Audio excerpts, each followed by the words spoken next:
మనం హెబ్రీ పత్రిక 11వ అధ్యాయంలో రాయబడినటువంటి విశ్వాస వీరుల జాబితాను మనం చూస్తూ మోషే జీవితాన్ని ముగించిన తర్వాత అక్కడ ప్రస్ఫుటముగా ప్రాముఖ్యముగా చెప్పకపోయినప్పటికీ ఆ గ్రంథకర్త సమయాభావం చేత అప్పటికే చాలా సంగతులు రాసిన కారణం చేత దావీదు గురించి జస్ట్ ఒక మాట అలా రాస్తూ ఉన్నాడు. ఆ 11వ అధ్యాయంలో గిద్యోను, బారాకు, సంసోను, యెఫ్తా, దావీదు, సమూయేలు అను వారిని గురించి ప్రవక్తను గురించి వివరించుటకు సమయము చాలదు అన్నాడు. కానీ మనకైతే సమయం ఉంది కాబట్టి మనం దావీదు యొక్క జీవితాన్ని కొంత ధ్యానం చేయటానికి ప్రయత్నం చేస్తూ ఉన్నా. దావీదు గురించి ఒక్క మాటలో చెప్పాలంటే రండి అపోస్తుల కార్యములో ఒక వచనం చదువుకొని మన ధ్యానంలోనికి మనం వెళ్దాం. అపోస్తుల కార్యముల గ్రంథము 13వ అధ్యాయము. అపోస్తుల కార్యముల గ్రంథము 13వ అధ్యాయము 22వ వచనాన్ని అందరం కలిసి చదువుకుందాం. అపోస్తుల కార్యముల గ్రంథము 13వ అధ్యాయము 22వ వచనము. తర్వాత అతనిని తొలగించి దావీదును వారికి రాజుగా ఏర్పరచను. మరియు ఆయన, నేను యెష్షై కుమారుడైన దావీదును కనుగొంటిని, అతడు నా ఇష్టానుసారుడైన మనుషుడు, అతడు నా ఉద్దేశములన్నీ నెరవేర్చునని చెప్పి అతనిని గురించి సాక్ష్యమిచ్చను. ప్రభు సహాయం కొరకై ప్రార్థన చేసుకుందాం. ప్రేమ కలిగిన మా ప్రియ పరలోకపు తండ్రి, ఈ యొక్క మధ్యాహ్న కాల సమయంలో నీ వాక్యం దగ్గరికి వస్తూ ఉంటున్నాం. నిన్ను హృదయమార ఆరాధించి మమ్మల్ని దుర్నీతిని విడిపించారు, పవిత్రపరిచారు, నీ సొత్తుగా చేసుకున్నారు, సత్క్రియలు ఎందు ఆసక్తి గల ప్రజలనుగా చేసుకున్నారు. ప్రభా, ఇదంత గొప్ప భాగ్యము, ధన్యత. నిన్ను స్తుతించటం, ఆరాధించటం, ఇది మా జీవితాలకు ఎంత గొప్ప ధన్యత. దాన్ని బట్టి ప్రభుని స్తుతిస్తూ ఉన్నాం, ఆరాధిస్తూ ఉంటున్నాం. మరొకసారి మా యొక్క విశ్వాస జీవితంలో మేము ముందుకు కొనసాగటానికి కావలసిన బలమైన ఆహారమును మీరు మాకు అనుగ్రహించండి. మా యాత్ర జీవితంలో దినములు గడిచే కొలది మేము ఇంకనూ నీపైన ఆధారపడటానికి కృప చూపించండి. దావీదు జీవితాన్ని మా ముందు ఉంచుతున్నందుకు వందనాలు, స్తోత్రాలు. ఏమి నేర్చుకోవాలో మీరు మాకు నేర్పించండి. ఇక్కడ నిలబడుచున్న మీ దాసుడు అయోగ్యుడు, బలహీనుడు, నిష్ప్రయోజకుడు. ఈ మట్టి పాత్రను ప్రభా సంపూర్తిగా మీరు ఖాళీ చేసి మరుగుపరిచి నీ ప్రజలకు కావలసినటువంటి వాక్యమును మీరు మాకు అందించి నడిపించమని, వచ్చిన ప్రతి ఒక్కరిని జ్ఞాపకం చేసుకొని ఎవ్వరు కూడా ఖాళీగా వెళ్ళిపోకుండా మీరు కృప చూపించమని యేసు ప్రభు నామమున ప్రార్థించి అడిగి వేడుకుంటున్నాము తండ్రి, ఆమేన్.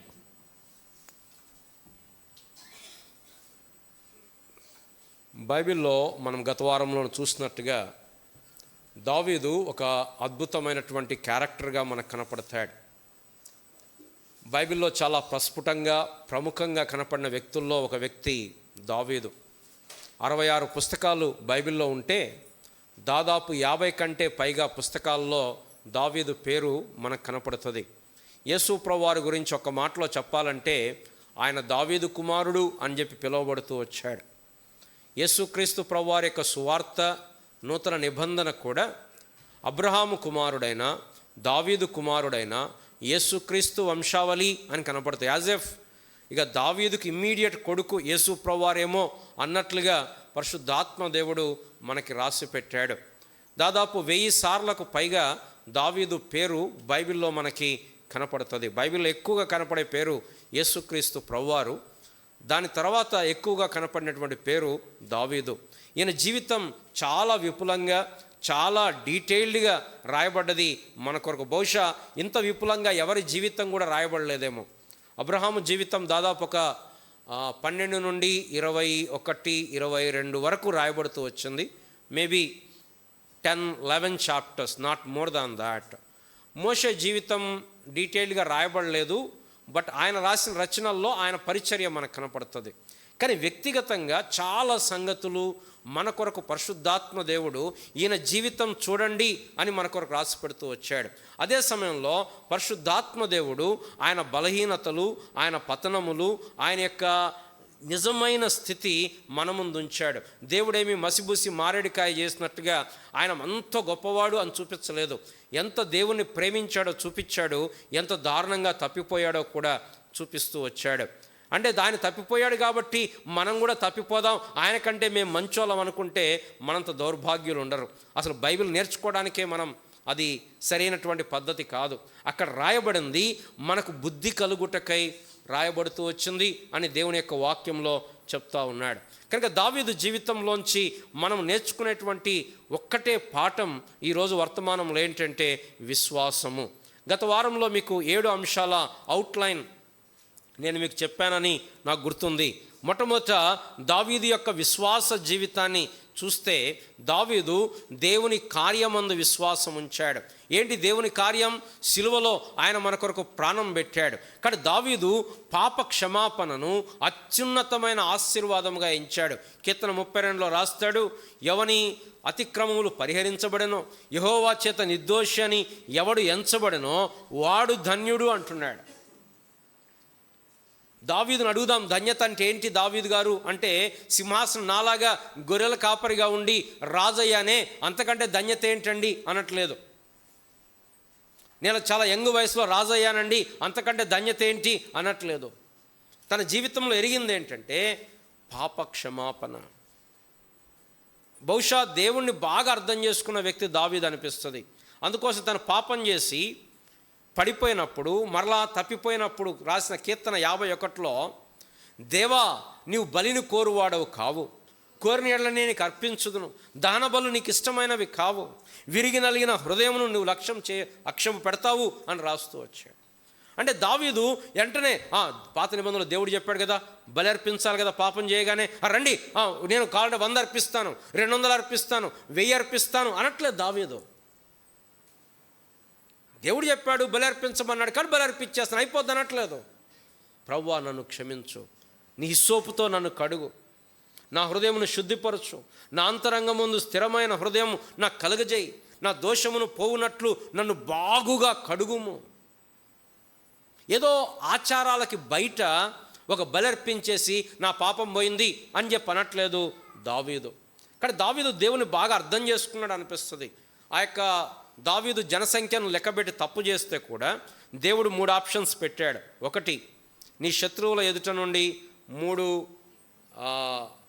సంవత్సరాలు పారిపోతావా, 3 సంవత్సరాలు కరువు, 3 నెలలు నీ శత్రువుల ఎదుట నుండి పారిపోవటం, లేదా 3 రోజులు నేను తెగులు తీసుకొస్తాను. దావీదు అన్నాడు, నా శత్రువుల చేతిలో పట్టం కంటే, కరువు చేతిలో పట్టం కంటే యెహోవా చేతిలో పడతాను. కొడితే నువ్వే కొట్టు ప్రభువా నన్ను, ఎందుకు? నువ్వు ప్రేమ గలవాడివి, నువ్వు కొట్టినా నా పట్ల దయ చూపిస్తావు, నువ్వు నన్ను శిక్షించినా నువ్వు కరుణ గలవాడివి, కాబట్టి నేను నీ చేతిలో పడతాను. అంటే దావీదు ఆ దేవుని హృదయాన్ని ఎరిగినటువంటి వాడు. అందుకోసం రాయబడుతుంది నా హృదయానుసారుడు, నా ఇష్టానుసారుడు. మనం కూడా దేవుని అలా ఎరిగితే ఎంత గొప్ప సంగతి ప్రియులారా. కానీ మొట్టమొదటి అంశం ఏంటంటే దావీదు దేవుని కార్యమందు విశ్వాసం ఉంచాడు. 103వ కీర్తన రాస్తాడు, ఏమంటాడు? నా ప్రాణమా యెహోవాను సన్నుతించుము, నా అంతరంగమును సమస్తమా ఆయన పరిశుద్ధ నామమును సన్నుతించుము. ఎందుకు? నా ప్రాణమా యెహోవాను సన్నుతించుము, ఆయన నీ చేసిన ఉపకారములు దేన్ని మరొక, ఏంటో ఉపకారము? ఆయన నీ దోషములన్నిటినీ క్షమించువాడు, నీ సంకటములన్నీ కుదుర్చువాడు. కాబట్టి ఇక్కడ కూర్చున్న వారికి ప్రాముఖ్యమైన ప్రశ్న ఏంటంటే, నువ్వు పాపక్షమాపణ పొందావా? నువ్వు మారు మనసు పొందావా? నువ్వు దేవుని కుమారుడవయ్యావా? నువ్వు దేవుని కుమార్తెవయ్యావా? ప్రభు యందు విశ్వాసం ఉంచావా? ఏంటి విశ్వాసం ఉంచటం అంటే?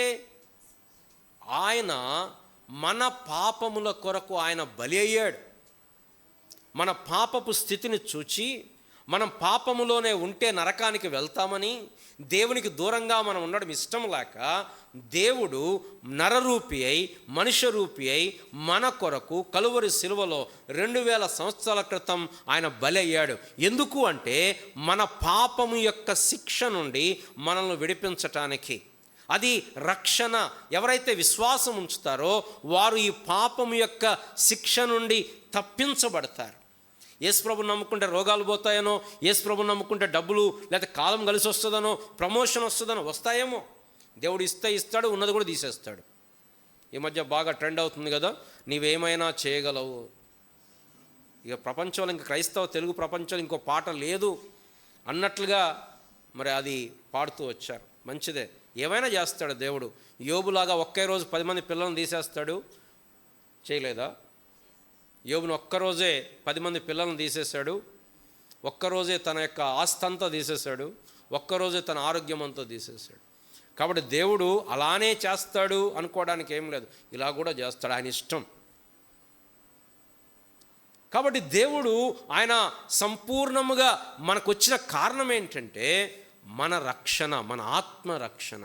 కాబట్టి ఇక్కడ కూర్చున్న వాళ్ళు ఇంకెవరైనా మారు మనసు పొందకపోతే, రక్షణ పొందకపోతే ప్రభువుని వేడుకోనండి, ప్రభువా నన్ను రక్షించు. నువ్వు ఆయన్ని చేర్చుకోవడం కాదు, ఆయన నిన్ను చేర్చుకోవాలి. చాలాసార్లు మేము ఏదో ఊరికి నుంచి ఆ ఇమోషన్ చెప్పేస్తాం, యేసు ప్రభుని చేర్చుకో. నువ్వు కాదు చేర్చుకునేది, ఆయన మనల్ని అంగీకరించాలి. ఆయన ఏమి కుట్లో వస్తువు కాదు, ట్రై చేయండి యేసు ప్రభుని, ట్రై జీసస్. ఆయన షర్ట్ కాదు, ఏ షర్టు ట్రై చేసుకొని ఇది పట్టిందా పర్లేదు యేసు ప్రభు బాగానే ఉన్నాడు వేరే వాళ్ళకంటే అనుకోవడానికి కాదు. ఆయన దేవాది దేవుడు, ఆయన నిన్ను అంగీకరించాలి. ఎప్పుడు అంగీకరిస్తాడు? నా యొద్దకు వచ్చువా నేను ఎంత మాత్రమును, ఎవరైనప్పటికీ, ఎంత పాపి అయినప్పటికీ నా దగ్గర రండి అంటున్నాడు ప్రభువారు. మనం ఆయన దగ్గరకు వెళ్ళి, ప్రభువా నన్ను కనికరించు, ప్రభువా నన్ను క్షమించు, నేను పాపిని, నాకు కావాలి ప్రభువా, నువ్వు లేకపోతే నేను బ్రతకలేను అని నిజంగా హృదయ పూర్తిగా ఆక్రందిస్తే ఆయన తప్పనిసరిగా నిన్ను అంగీకరిస్తాడు, నిన్ను చేర్చుకుంటాడు, నిన్ను స్వీకరిస్తాడు, కుమారునిగా చేసుకుంటాడు, నీ పాపములు క్షమిస్తాడు. ఈ లోకంలో నువ్వు దేవుని కుమారుడిగా జీవిస్తావు. నువ్వు ఆధారం లేనివాడవు కాదు, నువ్వు దిక్కు లేనివాడవు కాదు, నీ సొంత బలం మీద ఆధారపడాల్సిన పని లేదు. దేవుడు నీకు తోడుగా ఉంటాడు, నిన్ను బలపరుస్తాడు, ఓదారుస్తాడు, ఆదరిస్తాడు, లేవనెత్తుతాడు, స్వస్థపరుస్తాడు. దేవుడు నీకు ధైర్యం ఇస్తాడు. ఒకనాడు ఈ లోకాన్ని విడిచిపెడితే యుగ యుగాలు ప్రభుతోటి ఉంటావు. ఇది రక్షణ, ఇది క్రైస్తవ జీవితం. దావీదు దీన్ని గుర్తెరిగాడు. మొట్టమొదటిది, దావీదు దేవుని కార్యమందు విశ్వాసం ఉంచాడు. రెండవది, దావీదు దేవుని బలము, దేవుని శక్తి అందు విశ్వాసం ఉంచాడు. గొలియాతు జీవితంలో చూసాం, దాన్నే మనం ఈరోజు ఇంకొంచెం లోపలికి వెళ్దాం. మూడవది, దావీదు దేవుని సమయమందు విశ్వాసం ఉంచాడు. దేవుని సమయం రాకముందే, దేవుడు ఇయ్యకముందే లాక్కోవాలనో ప్రయత్నం చేయలేదు. దేవుడు ఎప్పుడు ఇస్తే అప్పుడు తీసుకుంటాను సింహాసనం. ఎప్పుడు వాగ్దానం చేశాడు? అభిషేకించాడు, 17 ఏళ్ల వయసులో అభిషేకించాడు. ఎప్పుడు రాజయ్యాడు? 37.5 ఏళ్ళు. అప్పుడు అంటే 20 సంవత్సరాలు దావీదు he waited for the throne. ఈ 20 సంవత్సరాలు దేవుడు దావీదుని షేప్ చేశాడు. మనమైతే 20 రోజులు కూడా ఆగం. దేవుడు కనుక మనకు చెప్పుకుంటే 20 రోజులు అయింది ఇంకా దేవుడు ఇవ్వట్లేదు అని అనుకున్నాం. మనకేంటంటే పొద్దున దేవుడు చెప్తే సాయంకాలం కల్లా రెడీ అయిపోవాలన్నీ. దావీదు దేవుని సమయమందు విశ్వాసం ఉంచాడు. నాలుగవది, దేవుని ప్రావిడెన్స్, ఏర్పాటు యందు దావీదు విశ్వాసం ఉంచాడు. అంటాడు, నేనైతే సౌలును చంపను, యుద్ధంలోనే చచ్చిపోతాడు, దేవుడన్నా తను చంపుతాడు, నేను మాత్రం సొంతంగా నేనేదో ప్రణాళికలు వేసుకొని, నేను స్కీమ్లు వేసుకొని నా సొంతంగా నేను ప్రయత్నాలు చేయాలి. Let God deal with them. నేను పగ తీర్చుకోను, నేను దూషించను, నేను పగబెట్టుకోను, దేవుడు చేయనియండి. Let God do the things. Why should I? The providence of God, దేవుని యొక్క ఏర్పాటు, దేవుని యొక్క సదుపాయం. దాని తర్వాత దేవుని మెర్సీస్, దేవుని కనికరం మీద విశ్వాసం ఉంచాడు. దాని తర్వాత దేవుని యొక్క క్రమశిక్షణ. దేవుడు శిక్షిస్తుంటే ఏంటి, దేవుడు నన్ను ఎందుకు ఇలా శిక్షిస్తున్నాడు అనట్లేదు దావీదు. చేయని దేవుడు. అబ్షాలోము మీద నుంచి పారిపోతున్నప్పుడు దేవుడు నన్ను కనికరిస్తే నేను మరలా తిరిగి వస్తాను, లేకపోతే ఆయన ఇష్టం. అంతేగాని ఇలానే చేయాలా, ఇప్పుడే చేయాలా, రైట్ నౌ, ఇప్పుడే స్వస్థపరచు అనట్లా. ప్రభువా నీ ఇష్టం, ఎంతకాలం ఉంచుతావు ఉంచు. ఎందుకు? నువ్వు నా జీవితంలో కష్టం అనుమతించావంటే దాని వెనకాల ఒక ఉద్దేశం ఉంది నీకు. నువ్వేది ర్యాండమ్గా అనుమతించావు. మరి నీ ఉద్దేశించినప్పుడు దాని వెనకాల ఏం కార్యం చేయాలనుకుంటున్నావో దాన్ని సంపూర్తిగా చేయి. నీ ఇష్టం ప్రభువా, నా ఇష్టం. యేసు ప్రభువారు గెత్సెమనే తోటలో ప్రార్థన చేశాడు, నా ఇష్టము కాదు నీ చిత్తమే సిద్ధించునుగాక. దాని తర్వాతది దేవుని యొక్క నిబంధన యందు, వాగ్దానమందు విశ్వాసం ఉంచాడు. దేవుడు నిబంధన చేశాడు దావీదుతోటి. కాబట్టి ఈ అంశాలు మీరు ప్రతిదీ మనం ఒక్కొక్క వారం చెప్పుకోవచ్చు, కానీ నేను ఈ వారం ముగించాలని ఆశిస్తూ ఉన్నాను. ఈ 7 అంశాలు ఎక్స్ప్లోర్ చేయడం కష్టం కాబట్టి ఆ 2వ అంశంలోనే నేను ఆగుతా ఉన్నాను. ఎందుకంటే క్రైస్తవ జీవితం విశ్వాస జీవితం, అనగా దేవుని మీద ఆధారపడే జీవితం. క్రైస్తవ జీవితంలో విశ్వాసాన్ని తీసేస్తే ఇంకా ఏమీ మిగిలేదేమీ ఉండదు. కానీ క్రైస్తవ జీవితం ప్రభువు మీద ఆధారపడేటువంటి జీవితం, అదే విశ్వాసం అంటారు కదా. మనం చదివాం హెబ్రీ 11:6లో, దేవుని యొద్దకు వచ్చువాడు ఆయన ఉన్నాడనియు తన్ను వెదకు వారికి ఫలము అనుగ్రహించువాడనియు నమ్మవలను కదా. క్రైస్తవ జీవితం మన సొంత బలం మీద జీవించే జీవితం కాదు. దానికి బెస్ట్ ఎగ్జాంపుల్ దావీదు గొలియాతు యొక్క యుద్ధం. దావీదు గొలియాతు మీద యుద్ధానికి పోయాడు. కారణం ఏంటి అంటే తను గొలియాతు కంటే ఎత్తుగా ఉన్నాడని కాదు, తను గొలియాతు కంటే మంచి పరాక్రమం కలిగిన వాడు అని కాదు, గొలియాతు కంటే పెద్ద ఆయుధాలు కలిగిన వాడని కాదు, గొలియాతు కంటే బలమున్నవాడని కాదు. కేవలం దావీదుకున్న ఆధారం తన వెనక ఉన్నటువంటి దేవుడు, ఎలుగుబంటి చేతిలో నుండి, సింహము చేతిలో నుండి తన్ను విడిపించిన దేవుడు. ఇది తప్ప దావీదుకు సొంత బలము లేదు, తన బలము లేదు, తన కవచము లేదు, తన యుద్ధము లేదు, తన ఆయుధాలు లేవు. దావీదు యొక్క బలం దేవుడే. ప్రియులారా, ఈ యొక్క మధ్యాహ్న కాల సమయంలో ఒక్కసారి మన జీవితాన్ని చూసుకుందాం. What is our strength of life? మన విశ్వాస జీవితంలో మన ఆధారం ఏంటి, మన బలమేంటి, మన శక్తి ఏంటి? చాలాసార్లు మనం ఆలోచిస్తే మనం దేని మీద ఆధారపడుతున్నాము అంటే మన బలం మీద ఆధారపడుతున్నాం, మన సొంత శక్తి మీద ఆధారపడుతూ ఉంటాం. ఎలా చెప్తాం? సొంత బలం మీద ఎప్పుడు ఆధారపడుతున్నాం ఎలా చెప్పగలుగుతాం? మనం ప్రార్థన చేయం. ప్రార్థన మనకు పెద్ద అవసరం లేదనిపిస్తుంది. వ్యక్తిగతంగా ప్రార్థన, సంఘముగా కలిసి ప్రార్థించటం, ప్రార్థన లేమి అనేది ఏం చూపిస్తుంది తెలుసా? నేను దేవుని మీద ఆధారపడను, దేవుడు నాకు అవసరం లేదు అని చెప్పకనే చెప్తున్నాం. ఎప్పుడైతే మనం ప్రార్థించట్లేదో మనం అన్స్పోకెన్ మెసేజ్ దేవునికి ఏం చెప్తున్నామంటే ఐఎమ్ సెల్ఫ్ సఫిషియంట్.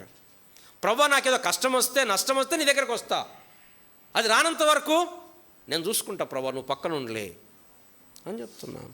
క్రైస్తవ జీవితం అలా జీవించే జీవితం కాదు. క్రైస్తవ జీవితం నాకు మొత్తం బలం ఉంది ప్రభా, నేను చేసుకుంటా, నాకేమైనా సమస్య వస్తే నీ దగ్గరకు వస్తా అనే జీవితం కాదు. క్రైస్తవ జీవితం అడుగులో ఎందుకు? కీర్తన 145లో మనం పాడాం, గుర్రములు బలమునందును నరుల కాలి సత్తువయందును ఆయన ఆనందించువాడు కాడు, తన కృప కొరకు కనిపెట్టుకుని వారి యందు ఆయన ఆనందించువాడు. దేవుడు ఎప్పుడు డిలైట్ చేస్తాడంటే, ప్రభా నాకు బాగా బలం ఉంది, నేను చేసేస్తాను ప్రభా, నేను యుద్ధం గెలుస్తాను అంటే దేవుడు ఆనందించేవాడు కాదు. దేవుడు ఎప్పుడు ఆనందిస్తాడంటే, నా బలం సరిపోదు ప్రభా, నా శక్తి సరిపోదు, నా యుద్ధం, నా బలం, నా శక్తి సరిపోదు, నా వల్ల కాదు ప్రభా, మాకు దిక్కు లేదు, నా వల్ల కాట్లా, నేను బలహీనుణ్ణి, నాకు సహాయం చేయి. ఇది క్రైస్తవ జీవితం. నేటి దినాల్లో చాలాసార్లు క్రైస్తవ జీవితం అనుకుంటున్నారు తమ సొంత బలముతో జీవించవచ్చు అనుకుంటున్నారు. ఇంకేముంటుంది? సొంత బలం మీద ఆధారపడతాం. ఇంకా దేని మీద ఆధారపడతాం? జ్ఞానము. నాకు అంతా తెలుసు, నాకు తెలుసు, నేను చేయగలుగుతాను.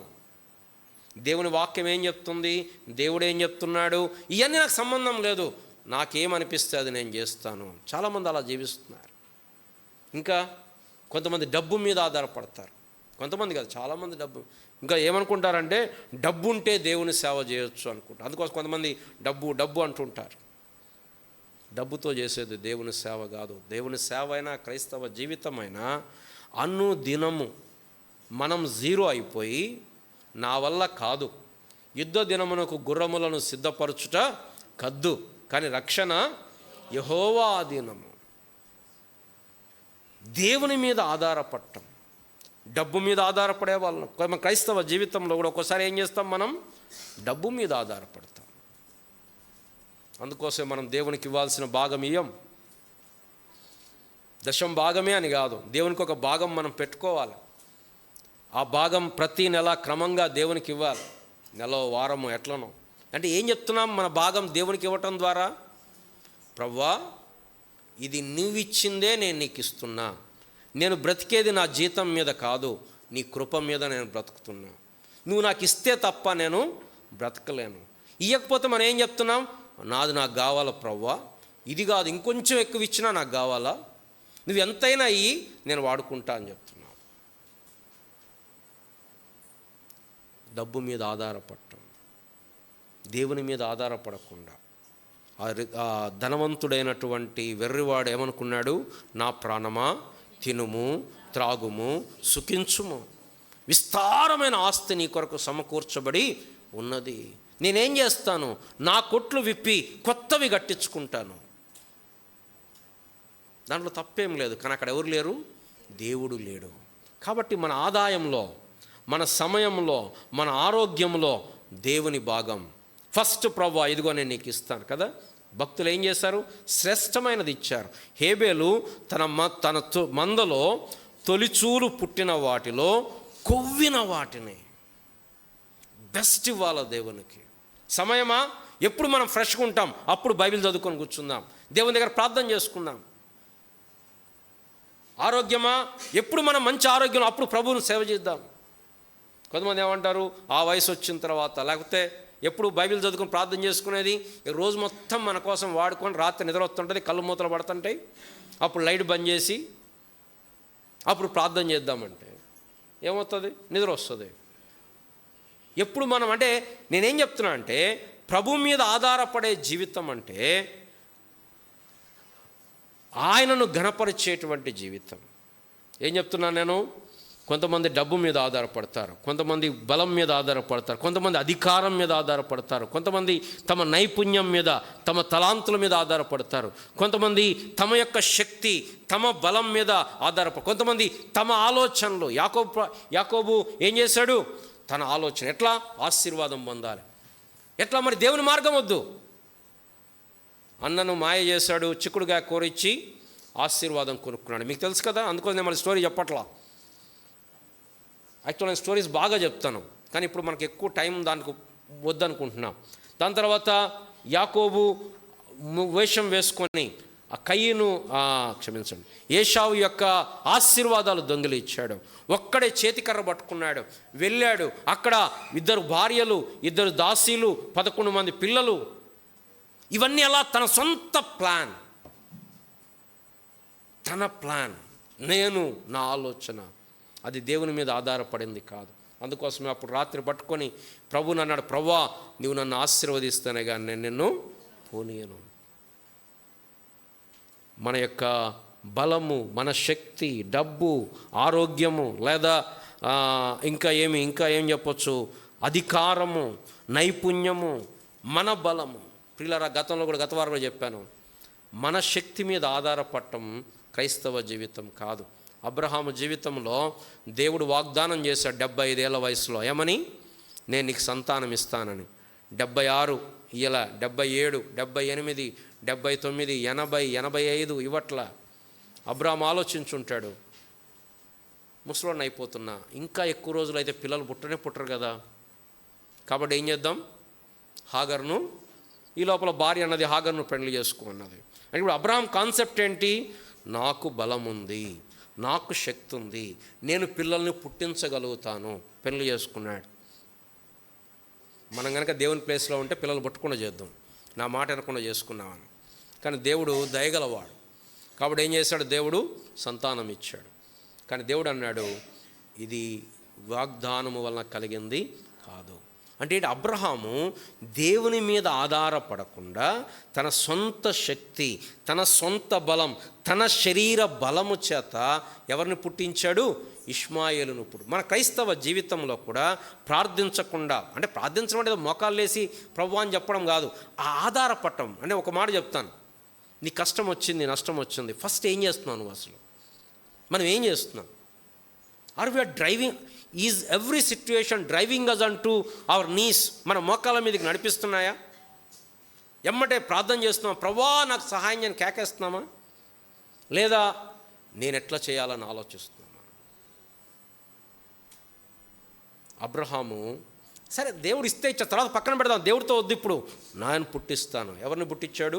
ఇష్మాయిల్ను పుట్టించాడు. ఇస్సాకు పుట్టాలి. ఇస్సాకు ఎప్పుడు పుడతాడు? ఎప్పుడైతే అబ్రహాము నేను 100 ఏళ్ళు ప్రభువా నాకు ఇప్పుడు పిల్లలే, నువ్వు భలే జోకులు వేస్తున్నావు అన్నాడు దేవుడితో. నవ్వాడు. నాకు ఇప్పుడు పిల్లలేండి ప్రభు, నా వల్ల కాదు. దేవుడు అప్పుడు ఇస్సాకుని ఇచ్చాడు. నేను అనుకుంటాను the God's work really start when our ability ends. మన సామర్థ్యము 0 అయినప్పుడు దేవుడు స్టార్ట్ చేస్తాడు. మోషే కూడా 40 ఏళ్ల వయసులో మంచి యవ్వనంలో ఉన్నాడు, చదువుకున్నాడు, జ్ఞానం ఉంది, తెలివి ఉంది, బలం ఉంది, పరాక్రమం ఉంది. వెళ్ళాడు ఇశ్రాయేల్ని విడిపిద్దామని. బహుశా నేను అనుకుంటాను ఆయన ప్రణాళిక ఏంటంటే మంచి ఆర్మీ తయారు చేసి ఫరోకు వ్యతిరేకంగా యుద్ధం చేయాలి అనుకున్నాడేమో అనిపిస్తుంది నాకు, రాయబడలేదు అక్కడ కానీ. కాబట్టి ఏం చేశాడు? వెళ్ళాడు, ఒక ఐగుప్తిని చంపి పాతి పెట్టాడు. బహుశా దట్ వాజ్ హిజ్ మోడస్ ఆపరాండి. ఇక అట్లా ఎంతమంది చంపుకుందాం అనుకున్నాడు, కానీ దేవుడు అక్కడ తీసేశాడు. 40 ఏళ్ళు మోషే అరణ్యంలో ఒంటరిగా ఉన్నాడు. తర్వాత దేవుడు వచ్చి రా మోషే వెళ్దామంటే అంటాడు, నేను రాను ప్రభువా, నా వల్ల ఎక్కడైతే, నాకు నత్తి, నువ్వు ఎవరినైనా చూసుకో ప్రభువా, నా వల్ల కాదు. దేవుడు అన్నాడు నువ్వు ఇప్పుడు కావాలి. బైబిల్లో మీరు ఎవరినైనా చూడండి, నేను చేస్తాను నాకు కావాలన్నప్పుడు దేవుడు చేయడు. ఇక అయిపోయి నాకు ఎందుకులే ప్రభువా. దావీదు కూడా అనుకున్నాడు, ఈ రాజు అయ్యేది ఇవన్నీ అయ్యే పనులా, పెట్టే పనులా, నేను పోయి ఏం చేస్తాను ఆకీషు దగ్గర ఒక సోల్జర్గా సైన్యంలో ఉంటాను, అయిపోయింది నా పని, ఇంకా నా ఓపిక లేదు, నా వల్ల కాదు ఇంకా. అప్పుడు దేవుడు తనని రాజుగా చేస్తూ వచ్చాడు. కానీ క్రైస్తవ జీవితం దేవుని మీద ఆధారపడేటువంటి జీవితం. దేవుని మీద ఆధారపడుతున్నామని ఎలా చూపిస్తాం? మన ప్రార్థన, మన హృదయంలో ఆయన మీద గమనం పెట్టుకోవడం, మనుషుల మీద ఆశ పెట్టుకోవడం కాదు. ఇది నేను చెప్తున్న మాటలు కాదు కదా, దేవుని యొక్క వాక్యంలో రాయబడ్డది. ఇర్మియా గ్రంథం 17వ అధ్యాయం. ఇర్మియా గ్రంథం 17వ అధ్యాయం ఎన్నో వచనం? 6వ వచనమా చదువుతారా? 5వ వచనం అన్న, 5వ వచనం. యెహోవా ఇలాగు సెలవిచ్చున్నాడు, నరులను ఆశ్రయించి శరీరులను తనకు ఆధారం చేసుకుని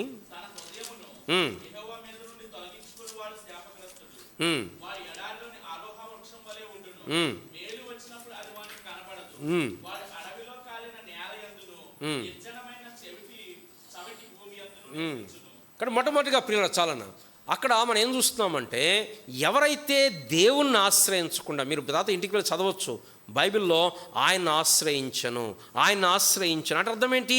ఆయన మీద ఆధారపడుతున్నా. ఇశ్రాయేలు రాజుల గురించి రాస్తున్నప్పుడు, యూదా రాజుల గురించి రాస్తున్నప్పుడు, అతడు యెహోవాను ఆశ్రయించను, అతడు యెహోవాను వెదికెను. ఆయన యెహోవాను ఆశ్రయించగా అతడు ఆయనను హెచ్చించను. ఆశ్రయించడం అంటే అర్థం ఏంటి? ప్రభువా నువ్వే నాకు సహాయం చేయాలి, నువ్వే నాకు సహాయం చేయాలి, నువ్వు లేకుండా నేను చేయలేను. ఇది ఆశ్రయించడం. కాబట్టి మన విశ్వాసానికి ఉన్న అవరోధాలు ఏంటంటే, మొట్టమొదట మన మీద మనం ఆధారపడటం. ప్రభువుకు అప్పగించుకుందాం. ప్రభువా, సామెతల గ్రంథం ఏం రాయబడింది? 3వ అధ్యాయం 2వ అధ్యాయం చదువుతారా? చక్కని మాటలు. నీ స్వబుద్ధిని ఆధారం చేసుకోక, చదువుతారమ్మా, గట్టి చదవండి అమ్మా. పూర్ణ హృదయముతో నీ ప్రవర్తన ఎంతటి యందు ఆయన అధికారమునకు ఒప్పుకొనుము, అప్పుడు ఆయన నీ త్రోవలను సరళము చేయ. నీ స్వబుద్ధి యందు నమ్మకం ఉంచవద్దు. 3వ అధ్యాయం. నీ స్వబుద్ధి యందు నమ్మకం ఉంచు అంటే మన మీద మనం ఆధారపడవద్దు, మన ఆధారము దేవుని మీద. ఎంతకాలం మన బలం మీద మనం ఉంటామో దేవుడు పూర్తి కార్యమైతే జరిగించడు. సహాయపడవచ్చు దేవుడు, కానీ నిజమైనటువంటి ఫలము ఎప్పుడు బయటకు వస్తుందంటే, మనల్ని మనం మా వల్ల కాదు ప్రవ్వా అని చెప్పినప్పుడు. కానీ మనం చెప్పం చాలాసార్లు. మనం ఏం చెప్తాం? నేను కూడా ఏదో ఒకటి చేస్తాను, ప్రవ్వా నువ్వు సగం చేయి, నేను సగం చేస్తాను. రెండవది ఇతరుల మీద ఆధారపడటం. ఇది ఈరోజు నేను ఎక్కువ ఫోకస్ చేయాలనుకున్న అంశం. ఇతరుల మీద ఆధారపడటం. దావీదు ఆ గొలియాతు యుద్ధంలో కానీ ఇతరమైన యుద్ధాల్లో కానీ ప్రతిసారి దేవుని మీద ఆధారపడుతూ వచ్చాడు. దేవుణ్ణి బాగా బాధపరిచే అంశం ఏంటి? బైబిల్లో మనం చూస్తే తన పిల్లలైన వారు, తన నిబంధనలో ఉన్న ప్రజలు తన మీద ఆధారపడకుండా, తనను సహాయం అడగకుండా ఎప్పుడైతే ఇతరులను సహాయం అడుగుతారో, ఇతర దేవతల దగ్గరకు వెళ్తారో, ఇతర రాజుల దగ్గరకు వెళ్తారో దేవుడు బహుగా గాయపడ్డాడు. నేడు దినాల్లో నా వ్యక్తిగత ధ్యానంలో నేను 2వ దినవృత్తాంతములు చదువుతూ ఉన్నాను. ఆ 2వ దినవృత్తాంతములు 14-15 అధ్యాయాల్లో ఆసా అనేటువంటి రాజు కనపడతాడు.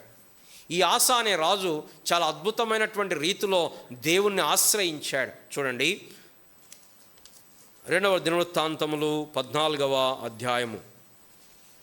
2వ దినవృత్తాంతములు 14వ అధ్యాయము.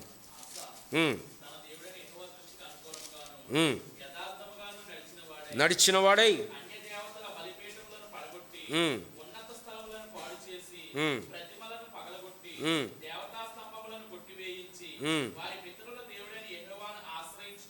ఆశ్రయించుటకు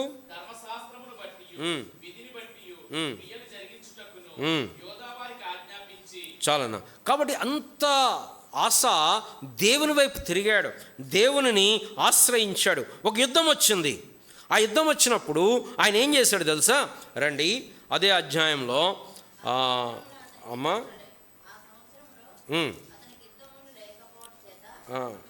కాదాక 14వ అధ్యాయంలోనే 11వ వచనమా, ఆసా తన దేవుడైన యెహోవాకు మొరపెట్టి, యెహోవా విస్తారమైన సైన్యము చేతిలో ఓడిపోకుండా,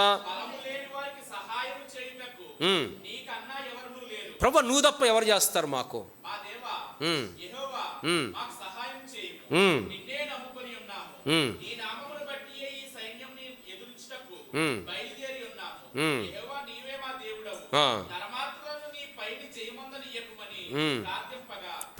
అంటే తన యుద్ధాలు గెలిచాడు. ఎలా గెలిచాడు అంటే ప్రార్థన ద్వారా గెలిచాడు. నిజంగా మన జీవితంలో కూడా ప్రార్థన మన శక్తిగా ఉందా? ప్రార్థన మన ఆయుధముగా ఉందా? అంటే ప్రార్థన అంటే ఇక్కడ 30 రోజులు ప్రార్థన చేసాం, 40 రోజులు, అది కాదు. దేవుని మీద ఆధారపడుతున్నామా? నిజంగా దేవుని మీద ఆధారపడే మనం జీవిస్తున్నామా? ఎప్పుడు ఆధారపడతాం? మన వల్ల కానప్పుడు ఆధారపడతాం. జేబులో డబ్బులు ఉంటే ప్రభు మీద ఆధారం ఏం లేదు.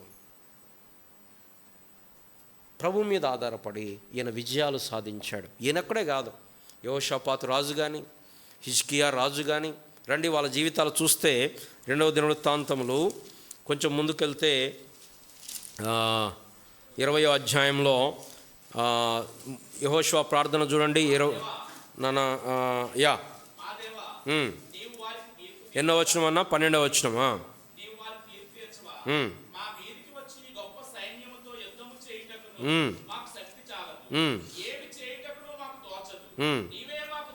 నీవే మాకు దిక్కు అని ప్రార్థన చేశాను. దాని తర్వాత హిజ్కియా ప్రార్థన కూడా చూద్దామా?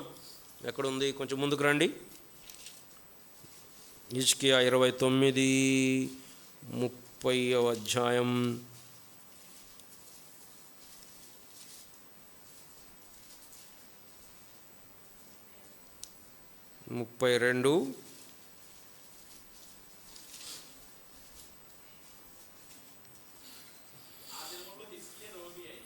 కాదన్నా, అక్కడ అంటే ఆ ప్రార్థన కూడా చేశాడు. బట్ సన్హెరీబు రాజు తన మీద దండెత్తి వచ్చినప్పుడు యెషయా గ్రంథం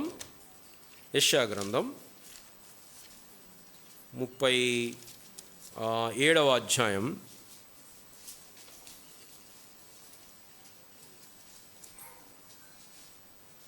37వ అధ్యాయం 15వ వచనం, 14 కూడా. హిజ్కియా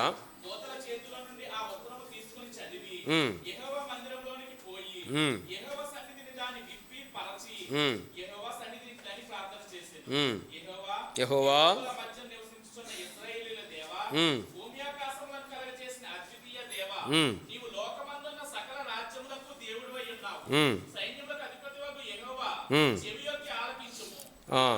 చాలన్నా. 29వ వచనం, 20వ వచనం.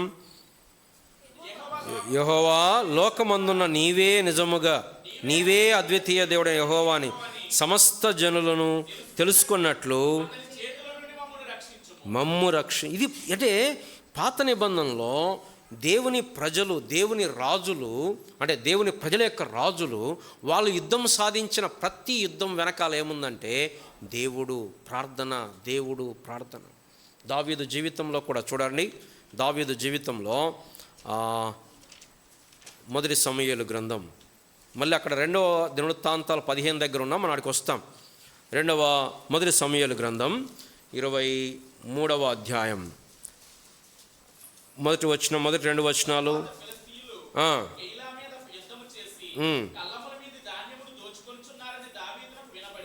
దావీదు వినపడ్డది. ఇప్పుడు ఏం చేయాలి? దావీదు పోయి యుద్ధం చేయాలి కదా, కానీ ఏమంటున్నాడు చూడండి.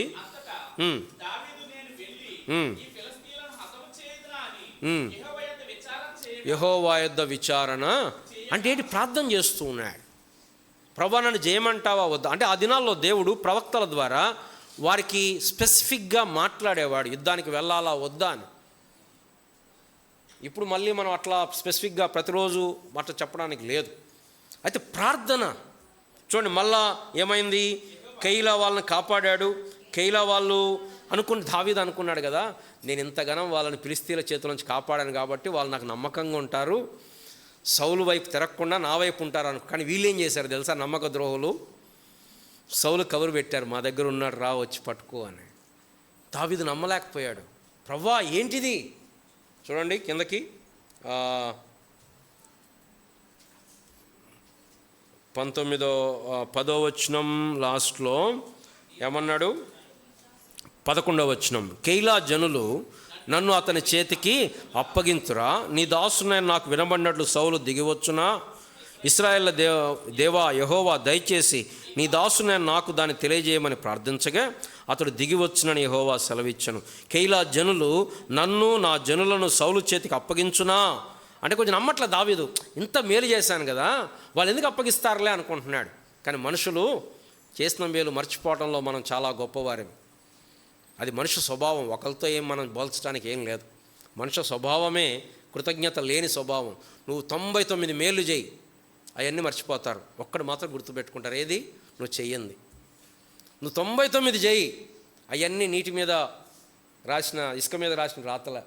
కానీ ఒక్కడు నువ్వు అడుగు, ఒక్కడప్పుడు నాకు కుదరదు నేను ఇయ్యనను, అది మాత్రం బాగా గుర్తుపెట్టుకుంటారు. అది మనిషి స్వభావం. దాన్ని మనం వాళ్ళని ద్వేషించడానికి లేదు, లేదా మనం ఏదో దానికి అతీతులం అనుకోవడానికి, మనం అదే స్వభావంలో ఉన్నాం. సరే, ఇప్పుడు దావీదు అనుకుంటున్నాడు, మళ్ళీ అడుగుతున్నాడు దేవుణ్ణి, ప్రభువా మరి ఆయన ఒత్తడు ఓకే, వీళ్ళు అప్పచెప్తారా అంటే దేవుడు అన్నాడు. అంటే ఇక్కడ నా పాయింట్ ఏంటంటే దావీదు దేవుని మీద ఆధారపడుతూ ఉన్నాడు. దాని తర్వాత రాజు అయిన తర్వాత కూడా చూడండి, 2వ సమూయేలు. ఇట్లా చెప్పాలంటే చాలా చెప్పచ్చు, కొన్ని విషయాలు నేను చూపి నేను ముందుకెళ్ళిపోతాను. 5వ అధ్యాయం 17వ వచనం.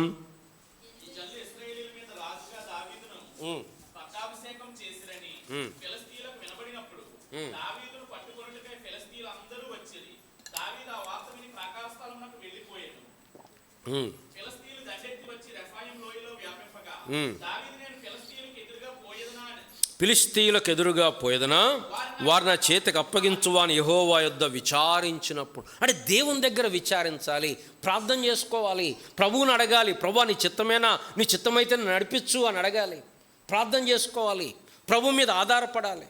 దాని తర్వాత మరలా చూడండి, మరలా యుద్ధం వచ్చింది. 22వ వచనం. దేవుడు ఆయన ప్రార్థన ఆలకించాడు, విజయం ఇచ్చాడు. రెండోసారి వచ్చాడు, అరే ఆల్రెడీ నేను యుద్ధం సాధించాను కదా అని దావీదు ముందుకు పోట్ల, మళ్ళీ ప్రార్థన చేశాడు. చూడండి 22వ వచనం. ఫిలిష్తీయులు మరలా వచ్చి రెఫాయిము లోయలో వ్యాపింపగా దావీదు యెహోవా యొద్ద విచారణ చేసెను. అందుకు యెహోవా నీ వెళ్ళవద్దు, చుట్టూ తిరిగిపోయి కంబలి చెట్లకు ఎదురుగా వారి మీద పడుము. అంటే నా అంశం ఏంటంటే ప్రభువు మీద ఆధారపడటం మన జీవితానికి మనకు వచ్చి ఉండొచ్చు, అది చిన్న పనే అయి ఉండొచ్చు, అది డ్రైవింగ్ అయి ఉండొచ్చు, లేకపోతే నువ్వు చేసే ఉద్యోగం అయి ఉండొచ్చు, వంట అయి ఉండొచ్చు, ఏదైనా అయి ఉండొచ్చు, లేదా పెద్ద నిర్ణయాలు కావచ్చు, వివాహము లేదా పెళ్ళి, లేకపోతే గిల్లు కట్టడము, లేకపోతే ఉద్యోగము. నేనేమంటున్నానంటే ప్రభువు మీద ఆధారపడి విశ్వాసముతోటి, ప్రభువా నా జ్ఞానము కాదు, నా ఆలోచన కాదు, నా బలము కాదు, నా శక్తి కాదు, నన్ను నడిపించు. ఇక్కడ దావీదులాగా నువ్వు వెళ్ళి ఈరోజు అగో చైతన్య కాలేజీలో జాయిన్గా, లేకపోతే నారాయణ కాలేజ్, దేవుడు ఇక్కడే కనపడు, వాక్యంలోంచి మళ్ళీ అక్కడ చైతన్యాలు నారాయణలు కనపడవు అక్కడ, కానీ దేవుడు నడిపిస్తాడు, అది మాత్రం నిజం. కనుక ప్రార్థించటం, ప్రభువా నన్ను నడిపించు, నా అడుగులను స్థిరపరచు, నా మీద దృష్టి ఉంచి నాకు ఆలోచన చెప్పు. ఇది క్రైస్తవ జీవితం ప్రియులారా. అంతేగాని నాకు బలం ఉంది, నాకు శక్తి ఉంది, నాకు డబ్బు ఉంది, నేను చేసుకుంటాను అని సొంతంగా జీవించే జీవితం క్రైస్తవ జీవితం కాదు. ఇక్కడ ఆసా కానీ, దావీదు కానీ, యెహోషాపాతు కానీ, హిజ్కియా కానీ, మోషే కానీ ఎర్ర సముద్రం ఎదురుగా వచ్చింది, ఏం చేయాలా, పడవలు చేసుకుందామా అనలే, ప్రార్థన చేశారు, ఎర్ర సముద్రం పాయలైంది. ఎరికో గోడలు వచ్చాయి, ప్రార్థన చేసుకున్నారు, ప్రభువా కనికరించన్నారు, ఎర్ర సముద్రం ఎరికో గోడలు నేలమట్టమయ్యాయి. క్రైస్తవ జీవితం ప్రభువు మీద ఆధారపడి, ఆయన మీద ఆనుకొని, ప్రభువా నా బలము కాదు నీ బలం, నా జ్ఞానము కాదు నీ జ్ఞానం, నా శక్తి కాదు నీ శక్తి. మోషే ఏ స్థితిలోకి వచ్చాడంటే, మోషే ఐగుప్తు విద్యల్లో ఆరితేరినవాడు, మాటల్లో. స్టెఫన్ ఏమంటాడు, ఐగుప్తు యొక్క మాటలలో, విద్యలలో, కార్యములలో నేర్పరి. కానీ ఇప్పుడేమంటున్నాడు, నాకు మాటలు రావు, నేను మర్చిపోయా, నాకు కార్యాలు రావు, నేను మర్చిపోయా. దేవుడు అంటున్నాడు, ఇప్పుడు నేను నిన్ను వాడుకుంటాను. దేవుడు మీద ఆధారపడటం, ఇది మనం నేర్చుకుందాం ప్రియులారా. మన దినాన్ని ప్రార్థనతో ఆరంభిద్దాం, మన దినాన్ని ప్రార్థనతో ముగిద్దాం.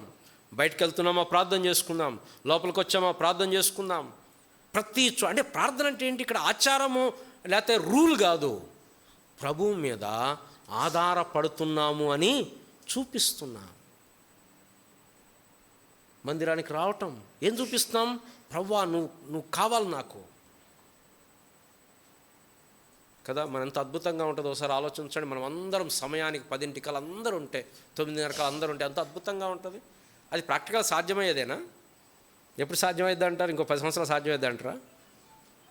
కానీ అదే కలెక్టర్ గారు మీటింగ్ పెట్టండి, అందరికీ రేషన్ కార్డులో లేకపోతే ఇస్తున్నారు, లేకపోతే మీ దగ్గర ఓటర్ లిస్టు 10 రమ్మనండి అందరినీ, అందరు ఎక్కడ ఉంటారు? పోనీ సరే లేట్ అవుతుంది, ఇక్కడ సరే పిల్లలు ఉన్నారు, మరి రోజు ఉద్యోగానికి లేటుగానే పోతున్నాం మనం. నేనైతే ఎప్పుడు లేటుగా పోలే, ఒక్కరోజు ఎప్పుడో కార్ ప్రాబ్లం వచ్చి లేట్ అయింది, కానీ నేనైతే ఇంతమందికి ఎప్పుడు లేటుగా నా ఉద్యోగానికి పోలా. మరి మనం అక్కడ అంత స్ట్రిక్ట్గా ఉంటున్నాం కదా, మరి ఇక్కడ దేవుని దగ్గరకు వచ్చేసరికి అంటే ఏం చూపిస్తున్నాం, ఆప్షనల్ కదా, ఇక్కడ ఎవరు అడగరు కదా పిల్లరా. అంటే దట్ షోస్ అవర్ కమిట్మెంట్. నిజం అవుతుంది, నేను ఐ యాక్సెప్ట్, మనుషులం కాబట్టి ఒక్కోసారి లేట్ అవుతుంది, పిల్లలు ఉన్న చోట ఇబ్బంది అవుతుంది, ఇద్దరు ఒక్కోసారి ట్రాన్స్పోర్ట్ దొరకదు. కానీ అదే సమస్యలు ఉన్నప్పుడు ట్రావెలింగ్ వేరే ఊరు వెళ్ళేటప్పుడు మనం ఏం చేస్తున్నాం, 1 గంట ముందు బయలుదేరుతున్నాం, ముందు ప్లాన్ చేసుకుంటున్నాం. మరి అదే ప్లాన్ ఇక్కడ చేయొచ్చు కదా, ప్రభువుని బట్టి, ప్రభువుని గణపరచాలి, నేను ముందు ఉండాలి. అంటే అదేం చూపిస్తుంది, ప్రభువుని గణపరుస్తున్నామనేది చూపిస్తూ ఉంది. ఇదేం ఆప్షనల్ కాదు. మన పోయిన బుధవారం ఒక మంచి వర్క్షాప్ జరిగింది మన దగ్గర, చాలామంది రాలేకపోయారు. చర్చ్ వర్క్ బుక్ అనే ఒక వర్క్ బుక్ మనతో ఫిల్ చేయించి, అది 1 way to learn the things. దేవుని చిత్తమైతే భవిష్యత్తులో గాస్పల్ వర్క్ బుక్ కూడా అడిగాను, ఒకవేళ అది వస్తే అది కూడా మళ్ళీ గాస్పల్ అంటే ఏంటని, అంటే వాళ్ళు క్వశ్చన్స్ చెప్తూ ఉంటారు, అక్కడ అన్ని ఆన్సర్స్ మనం ఫిల్ చేయాలి, అట్లా మనం నేర్చుకోవచ్చు. అక్కడ ఒక చక్కని సంగతి అంటే, మనం బంధువులు, మిత్రులు, ఫంక్షన్స్ వీటికి చాలా విలువిస్తాం. ఎందుకు విలువిస్తామంటే రక్త సంబంధం కదా. మరి ఈ సంబంధం, ఇది కూడా రక్త సంబంధం. ఇదే రక్త సంబంధం, యేసు ప్రభు రక్తం. మరి ఏ రక్తం ఎక్కువ, ఈ రక్తం ఎక్కువ, బయట రక్తం ఎక్కువ? అంటే నీ రక్తం అయితేనేమో బాగా విలువైంది, మరి ఈ రక్తం, అది మనం ఆలోచించాలి. కాబట్టి ప్రభువుని గణపరుద్దాం, ప్రభు మీద ఆధారపడదాం. అంటే కేవలం మాటల్లో ప్రభువా నువ్వే నా ఆధారం అని చెప్పటం కాదు, మన క్రియలకు కూడా, మన జీవన విధానము, మన జీవన శైలి, నిజంగా మనం ఆ క్రై మనలో వస్తుందా, ప్రభువా నువ్వు లేకపోతే నాకు ఉద్యోగం ఉండొచ్చు, ఆదాయం ఉండొచ్చు, ఆరోగ్యం ఉండొచ్చు, తెలివి ఉండొచ్చు, తలాంతులు ఉండొచ్చు, ఎడ్యుకేషన్ ఉండొచ్చు, ప్రభువా ఇవన్నీ కాదు నేను బ్రతికేది నీ వల్లనే, నువ్వు లేకపోతే నేను బతకలేను. ఇది నిజంగా మనం చెప్పగలుగుతున్నామా? నాకు ఫస్ట్ కావాల్సింది నువ్వే ప్రభువా. ఇది క్రైస్తవ జీవితం. నీ దేవుడైన యెహోవాను నీ పూర్ణ మనస్సుతో, నీ పూర్ణ శక్తితో, నీ పూర్ణ ఆత్మతో, సగం సగం కాదు. కానీ చాలాసార్లు మనం ఆధారపడలే. ఇక్కడ ఆశా జీవితం కూడా అదే జరిగింది. అంత అద్భుతంగా దేవుని మీద ఆధారపడ్డ వ్యక్తి, అంత అద్భుతంగా దేవుని మీద ఆనుకున్న వ్యక్తి 38 సంవత్సరాలు యుద్ధం జరగల. బహుశా మరి యుద్ధాలు లేకపోయిన బట్టో ఏమో కానీ మనిషిలో ఒక నిర్లక్ష్యత వచ్చిందేమో అని అనుకోవచ్చు. ఎందుకు జరిగిందో తెలియదు. దాని తర్వాత అధ్యాయంలో 15వ అధ్యాయంలో ఇంకో యుద్ధం వచ్చింది. ఇశ్రాయేలు రాజు అయిన బయేషా రామాను కట్టిస్తూ ఇశ్రాయేలు రాజు యూదా మీదకి వచ్చాడు. ఇప్పుడు ఈ రాజు ఏం చేయాలా? అంతకుముందు ఏం చేసేవాడు? ప్రార్థన చేసేవాడు. అంతకుముందు ప్రభు మీద ఆదుకునేవాడు. ప్రభువా నీవే మా దిక్కు అనేవాడు. ఇప్పుడేమంటున్నాడు తెలుసా ఈ రాజు? తర్వాత మీరు ఇంటికి వెళ్ళి చదువుకొని ఏం చేశాడు చూడండి. 2వ దినవృత్తాంతములు 15వ అధ్యాయం, 2వ దినవృత్తాంతములు 15వ అధ్యాయం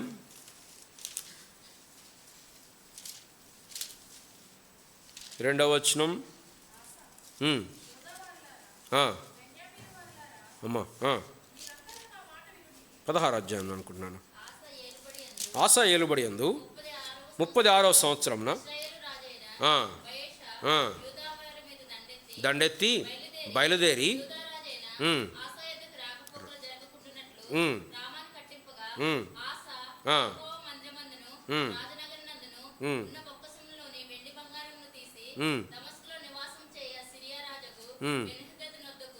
చాలమ్మా. కానీ ఈ రాజు ఏం చేశాడంటే, అంతకుముందు ప్రార్థన చేసిన రాజు, అంతకుముందు దేవుని మీద ఆనుకున్న రాజు, అంతకుముందు దేవుని ప్రజలందరినీ ప్రజల రండి మనం ప్రభువుని సేవిద్దామని గట్టిగా చెప్పినటువంటి రాజు, మరి 38 సంవత్సరాలు యుద్ధాలు లేవు. మరి ఏమైందో తెలియదు. ఈ రాజులో విశ్వాసం సన్నగిల్లిపోయి యుద్ధం రాగానే ఏం చేశాడు తెలుసా? మందిరంలో ఉన్న డబ్బంతా తీసుకుని వెళ్ళి దమస్కు సిరియా రాజుకు డబ్బులు పంపించి, సిరియా రాజు గారు మీరు నాకు సహాయం చేయండి. ఆ రాజు వచ్చాడు, సహాయం చేశాడు. ఎవరైతే ఈయన మీదకి యుద్ధానికి వచ్చారో వాళ్ళు వెళ్ళిపోయారు. బాగా జరిగింది. ఆ పట్టణం కట్టిస్తే ఆగిపోయింది. వీళ్ళు వెళ్ళి ఆ పట్టణంలో ఉన్న దూలాలన్నీ పట్టుకొచ్చుకొని వేరే నగర కట్టుకున్నారు. అంత బాగుంది.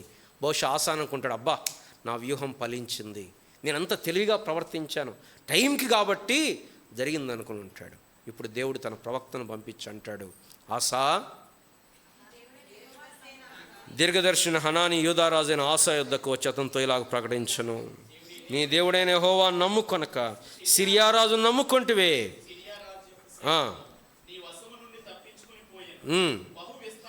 రథములు, గుర్రపు రౌతులు, కూషీలు, లూబీలు గొప్ప దండై వచ్చారు కదా. అయినను యెహోవా అప్పుడు నువ్వు నమ్ముకున్నావు కదా, నమ్ముకుంటే ఆయన నీ చేతికి అప్పగించాడు. కానీ ఇప్పుడు నువ్వేం చేసావు? మతి తప్పి 9వ వచనం చివరి మతి తప్పి ఏంటి మతి తప్పి ప్రవర్తించడం అంటే? దేవుని మీద ఆధారపడకుండా మనుషుల మీద ఆధారపడటం, దేవుని మీద ఆధారపడకుండా సొంత బలము, సొంత శక్తి మీద ఆధారపడటం, సొంత జ్ఞానం మీద ఆధారపడటం, అది మతి తప్పి ప్రవర్తించటం అంటున్నాడు దేవుడు. ఎవరి రాజు? ఒకప్పుడు దేవుని మీద ఆధారపడినవాడు. కానీ క్రైస్తవ జీవితం గతాన్ని చూసుకొని మురిసిపోయే జీవితం కాదు. అప్పుడు మేము అట్లా చేసాం, ఇప్పుడు మేము ఎట్లా చేసాం, గతాన్ని చూసి మురిసిపోయే జీవితం కాదు క్రైస్తవ జీవితం. ప్రభువునందు విశ్వాసముతో దినదినము కొనసాగే జీవితం. ఇదే ఆసా రాజు. దేవుడు గద్దిస్తే ఆ ప్రవక్త వస్తే ఏం చేశాడు తెలుసా? ఆ ప్రవక్తను బందీ గృహంలో వేపించాడు. దాని తర్వాత రాయబడింది, తన పాదములో జబ్బు పుట్టింది. అయినను యెహోవాను ఆశ్రయింపక వైద్యులను పట్టుకున్నాడు. అంటే వైద్యులను పట్టుకోవద్దని కాదు, తన నమ్మకం దేని మీద ఉంది అంటే దేవుని మీద లేదు, దేవుని మీద లేదు. ఇక్కడ మనం మందులు వాడాలి, వైద్యం చేయించు, కొంతమంది మరి వైద్యం కూడా టాబ్లెట్లు వేసుకోవద్దు ఇట్లాంటి, అది తప్పు. వాక్యం ఎప్పుడు అలా చెప్పలా. It's a science given by God. కానీ నమ్మకం దేని మీద అంటే ఆ వాక్యం గుర్తుపెట్టుకుందాం, యుద్ధ దినమునకు గుర్రములను సిద్ధపరచుట కద్దు, కానీ రక్షణ యెహోవా ఆధీనము, యెహోవా ఆధీనం. కాబట్టి ఈ మధ్యాహ్న కాలశాలను మనం నేర్చుకున్న పాఠం ఏంటంటే, మనము క్రైస్తవ జీవితాన్ని జీవిస్తున్నప్పుడు ప్రభువు మీద ఆధారపడి, యాకోబు తన తొడగూడు వసిలింది కాబట్టి యాకోబు ఏం చేస్తూ ఉండుంటాడు? కర్ర పట్టుకొని జీవిస్తాడు. ఇప్పుడు మనకు కూడా కర్ర ఎవరంటే దేవుడే. కర్రే కాదు, మనం మొత్తం దేవుడే. అంటే ఆయన లేకపోతే మనం లేము. ఇది మనం గుర్తించాలి పిల్లరా. దావీదు అది గుర్తించాడు. దావీదు జీవితంలో దేవుడు లేకుండా తను ఏదో చేద్దాం అనుకోలేదు. అడుగున దేవుని మీద ఆధారపడుతూ వచ్చాడు. తన కుమారుడు తన మీద దండెత్తాడు, తిరుగుబాటు చేశాడు. ఏం చేశాడు దావీదు? దేవుడు ఎందుకు ఇలా చేశాడని సనుగుతున్నాడా? లేదు, ప్రార్థన చేశాడు. ఏమని ప్రార్థన చేశాడు? ప్రభువా, అహీతోపేలు ఆలోచన చెడగొట్టు అని ప్రార్థన చేశాడు. అవతల వాడు సీబా తిడుతున్నాడు, దూషిస్తున్నాడు. షిమి దూషిస్తున్నాడు, చీపో చీపో, నరహంతకుడా, దుర్మార్గుడా, పో పో అంటున్నాడు. ఈయనేమంటున్నాడు? దూషించని, దేవుడు అది చూసి నన్ను ఆశీర్వదిస్తాడేమో. అంటే దావీదుకు నమ్మకం ఏంటి? ఆశీర్వదించేది ఎవరు? దేవుడు. మనుషులేదో అనుకున్నంత మాత్రాన, మనుషులేదో 4 మాటలు, కొంతమంది ఊరికి ఏడుస్తూ ఉంటారు, వాళ్ళు అట్లా అన్నారు, వీళ్ళు అంటే అంటారు, అనకుండా యేసుప్రభునే అన్నారు. మనల్ని అంటే ఆశ్చర్యం ఏముంది? దాన్ని ఏడ్చుకుంటూ కూర్చుని వచ్చేదేముంది? ఇక ఇవి పట్టించుకుంటే మనం ఇక ముందుకు వెళ్ళినట్టే. దావీదు అంటాడు, అంటే అన్నీ దేవుడు వాటిని ఆశీర్వాదాలుగా మారుస్తాడు. కానీ క్రైస్తవ జీవితం పిల్లరా, నాకు బలం ఉంది, నాకు శక్తి ఉంది, నాకేం చాలా సాక్ష్యం చెప్తుంటారు, ఇంత మటుకు నాకు ఏ ఆరోగ్య సమస్య లేదు అంట. మంచిది, దేవుని స్తోత్రం. అంటే ప్రభువు మీద ఉన్నా లేకపోయినా ప్రభు మీద ఆధారపడేటువంటి జీవితం మనకు కావాల్సింది. మనకేదో బలముందనో, శక్తి ఉందనో, డబ్బు ఉందనో జీవించే జీవితం క్రైస్తవ జీవితం కాదు. కానీ ప్రార్థన మన ఆయుధంగా మార్చుకుందాం. ప్రార్థన మీద ఆధారపడదాం. వ్యక్తిగతంగా ప్రార్థించండి. ప్రతి సమయంలో ఏదో గంట అరగంట లెక్కలేసుకొని కాదు, నిలబడుతూ కదా. నెహెమ్యా రాజుకు గిన్నె అందించేవాడు, ప్రార్థన చేసుకున్నాడు. రాజుగారు అడిగాడు, ఏంటయ్యా నీ ముఖం అట్లుందన్నాడు. నేను ప్రార్థన చేసుకున్నాడు. దానియేలు ప్రార్థన చేశాడు. అంటే ఏం చూపిస్తున్నారు వాళ్ళు? దేవుడు లేకుండా మేము లేము కదా. దానియేలు 3 మారు ప్రార్థన చేశాడు. సింహాల బోన్లో పడేస్తారు అని తెలిసి కూడా నమ్మకముగా ప్రార్థన చేశాడు. ఇది క్రైస్తవ జీవితం, ప్రభు మీద ఆధారపడే జీవితం. రండి ప్రార్థన చేసుకుందాం.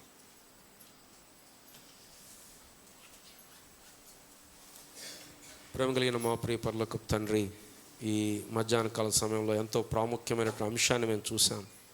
క్రైస్తవ జీవితం మా బలముతోటి, మా శక్తితోటి, మా డబ్బుతోటి, మా జ్ఞానముతోటి, మా తలాంతులతోటి, మా క్యాపబిలిటీస్ తోటి జీవించే జీవితం కాదు. ఇవన్నీ పక్కన పెట్టి, ఇవన్నీ జీరో చేసుకొని, ప్రభువా నీవు ఇస్తే తప్ప నేనేమి చేయలేను, నువ్వు నాకు సహాయపడితే తప్ప నేను ముందుకు వెళ్ళలేను. మోషే ప్రార్థించాడు, ప్రభువా నువ్వు మాతో రాకపోతే మేము వెళ్ళము, నువ్వు మాకు కావాలి, నువ్వు మాతో వస్తేనే కదా ప్రభువా అని చెప్పి బతిమలాడుతూ వచ్చాడు.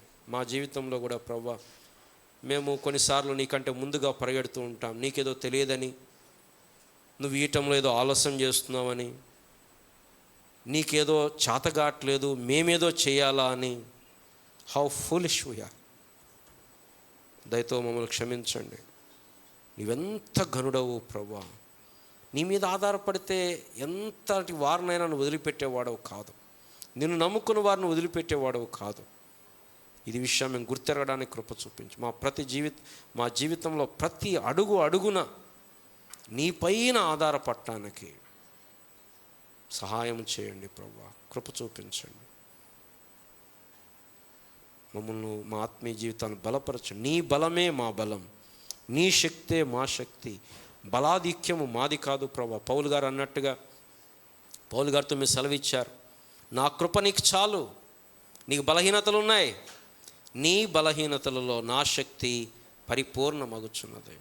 ఇది మా జీవితాలు నెరవేరునట్లుగా కృప చూపించండి. మా శక్తిని బట్టి కాక నీ కృపను బట్టి మేము ముందుకు కొనసాగడానికి సహాయం చేయమని యేసు ప్రభు నామమున ప్రార్థించి అడిగి వేడుకుంటున్నాము తండ్రి. అలాగే మనము మోకరించి ప్రభు